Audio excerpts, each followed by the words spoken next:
प्रिय छात्रों, आज मैं सप्तम वर्ग के लिए सप्तदशः पाठ लेकर उपस्थित हूँ।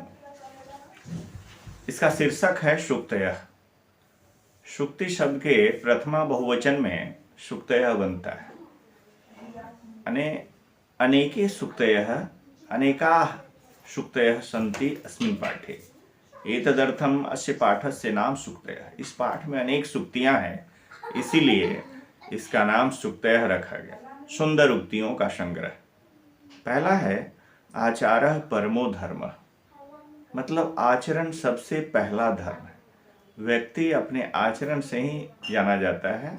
आचरण उसकी पहली पहचान है, उसके परिवार की, उसके कुल की। इसलिए आचरण, बिहेवियर को कहता है अच्छा बनाना चाहिए, वही पहला धर्म है, यानी वही पहला कर्तव्य है व्यक्ति का। आचारः परमो धर्मः। अब प्रश्न हो सकता है कह परमो धर्मः, तो आचारः परमो धर्मः।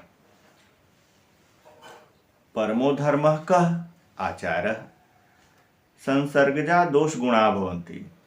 दूसरी शुक्ति है कि संसर्गजा दोष गुणा भवन्ति, मतलब संसर्ग से यानी संगति से दोष गुण में बदल जाते हैं। यानी दोष भी कंपनी के द्वारा अच्छी संगति हो तो दोष भी गुण में परिवर्तित हो जाते हैं। इसलिए कहा भी गया है a man is known by the company he keeps. मनुष्य अपनी संगति से जाना जाता है जिसमें वह रहता है। इसीलिए हमें अच्छी संगति करनी चाहिए। उदार चरितानाम तो वसुधैव कुटुंबकम। उदार चरितानाम षष्ठी बहुवचन है, यानी उदार जिनका चरित्र है ऐसे लोगों के लिए वसुधैव, वसुधा जोड़ एव, वसुधैव तू माने तो होता है। संपूर्ण पृथ्वी ही कुटुंबकम, अपने परिजन हैं, हितैषी हैं, बंधु हैं, ऐसा दृष्टिगोचर होता है। जो उदार चरित्र वाले हैं उनके लिए संपूर्ण पृथ्वी ही कुटुंब की तरह है, हितैषी की तरह है, उनके अपने की तरह है। इसलिए वसुधैव कुटुंबकम हमारा भारतवर्ष का जो है आज उसकी अस्मिता जिसके लिए जानी जाती है वो वसुधैव कुटुंबकम के कारण है। और आप पढ़े होंगे फ्रांस की राज्य क्रांति, उसमें यूनिवर्सल ब्रदरहुड का नारा भी दिया गया था, विश्व बंधुत्व, है ना। तो उसी को दूसरे शब्दों में यहाँ वसुधैव कुटुंबकम कहा गया है। चौथा हितं मनोहारी च दुर्लभम वचः। यह जैसा कि याद है मुझे, महाकवि भारवी की ये पंक्ति है, उस पद का ये अंश है, पद्यांश है कि हितम मनोहारी च दुर्लभम वचः, मतलब जो हितकर वचन होगा वह मनोहर नहीं होता है, और जो मनोहर होता है, मन को हरने वाला, खुश करने वाला, वह हितकर नहीं होता है। तो इसमें कहा है उन्होंने, महाकवि भारवी ने, कि हितकारक और मन को खुश करने वाला ये दोनों एक साथ दुर्लभ है, मतलब दुष्प्राप्य है, कठिनता से प्राप्त होने वाला है, साधारण नहीं मिलेगा। या तो हितकर होगा वह आपके लिए मनोहर नहीं होगा, जो मनोहर होता है, मन को खुश करने वाला, वह हितकर नहीं होता है। इसलिए एकस्मिन् वाक्ये हितकारित्वं मनोहारित्वं च उभयोर साम्यम दुर्लभम वर्तते, है ना। यह वचः हितकरम भवति मनोहरम न भवति, यह वचः मनोहरम भवति तत् हितकरम न भवति। पांचवा है उद्यमेन ही सिद्ध्यन्ति कार्याणि न मनोरथै। कहा कि कार्य जो हैं परिश्रम से सिद्ध होते हैं, सफल होते हैं, न कि मनोरथ से, मन की इच्छा मात्र से। कार्याणि में प्रथमा बहुवचन है, उद्यमेन में तृतीया एक वचन है, सिद्ध्यन्ति क्रिया है प्रथमा बहुवचन की, है ना। कार्याणि की, कार्याणि का इसमें है कार्याणि सिद्ध्यन्ति, है ना। कार्याणि के लिए आया है कि परिश्रम से ही कार्य सिद्ध होते हैं। ही माने निश्चित रूप में, न अव्यय है, न मनोरथ है। कहा कि मन के मनोरथ से नहीं, मन की इच्छा मात्र से नहीं, मन में इच्छा रख लेने से कोई कार्य सिद्ध नहीं होते, वह परिश्रम से सिद्ध होता है। छठा है अति सर्वत्र वर्जयेत। किसी चीज की अधिकता, अतिशयता वर्जित है, माने वर्जय, छोड़ देना चाहिए। अत्यधिक बोलना वो भी हानिकारक है, वाचाल कहलाता है। अधिक क्रोधी होना वह भी व्यक्ति के विनाश का सूचक है। क्रोध व्यक्ति के विवेक को खा जाता है। तो कहा अति सर्वत्र वर्जयेत, excess of everything is bad, है ना। सातवां है विनाश काले विपरीत बुद्धि। जब व्यक्ति के विनाश का समय होता है तो उस समय उसकी बुद्धि विपरीत दिशा की ओर जाती है। इसीलिए लिखा भी है हिंदी साहित्य में, मैंने पढ़ा है, जब नाश मनुज पर छाता है पहले विवेक मर जाता है। तो विनाश के समय में व्यक्ति की बुद्धि विपरीत दिशा की ओर दौड़ने लगती है। 8वां है विनाश काले में सप्तमी है, बुद्धि स्त्रीलिंग शब्द है ना। सर्वत्र अव्यय है, वर्जयेत विधिलिंग का रूप है, छोड़ देना चाहिए। 8वां है न कूप खननम युक्तम प्रदीप्ते बहनिना गृहे। कहता है जैसे हम अंतिम समय में कोई काम करते हैं 11th आवर में, वो उचित नहीं है। कहता है कि जब बहनिना गृहे, घर में आग जल रही हो, लगी हो, प्रदीप्ते प्रज्वलित हो रही हो, उस समय कुआं खोदना उचित नहीं है। न कूप खननम युक्तम, कहा कुआं खोदना उचित नहीं है। कब? प्रदीप्ते बहनिना गृहे, जब घर में अग्नि प्रज्वलित हो गई हो, वैसी स्थिति में।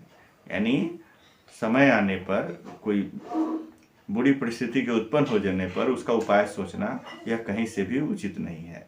बहनिना में तृतीया एक वचन है, बहनी माने अग्नि होता है। प्रदीप्ते गृहे, प्रदीप्ते में सप्तमी है, गृहे में भी सप्तमी। युक्त माने होता है उचित। कूप खनन माने कुआं खोदना। 9वां है आत्मना प्रतिकूलानि परेशान न समाचरे। कहा कि जो अपने लिए प्रतिकूल हो, एडवर्स हो, वह भी दूसरों के साथ वैसा आचरण नहीं करना चाहिए। आत्मना प्रतिकूलानि, जो आत्मना षष्ठी एक वचन है, और उसके लिए जो प्रतिकूल हो, विपरीत हो, वह परेशान यानी परेशान जना नाम करते दूसरे लोगों के लिए न समाचरित, वैसा आचरण नहीं करना चाहिए। समाचरित में सम और आ दो उपसर्ग है, चर धातु है, विधिलिंग का रूप है चरित।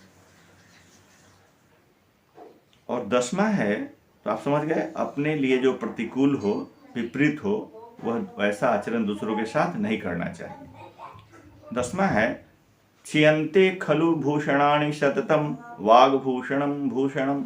कहा कि आभूषण जो होते हैं, भूषणानि माने गहने, आभूषण, वो छियन्ते माने नष्ट होते जाते हैं क्रमानुगत रूप से, क्रमशः। खलु में निश्चय ही, आभूषण नष्ट होते हैं दिन प्रतिदिन, दिनानुदिन, उनमें भिन्न भिन्न कारणों से उनका क्षरण होता है। लेकिन वाणी रूपी जो आभूषण है वह सततम भूषणम, हमेशा आभूषण बना रहता है, उसका क्षरण नहीं होता है। इसलिए वाणी रूपी आभूषण ही सच्चा आभूषण है। चूंकि जो आभूषण है, गहना है, उसमें दिन प्रतिदिन क्षरण होता है, उसका विनाश होता है। ये भर्तृहरि की पंक्ति है।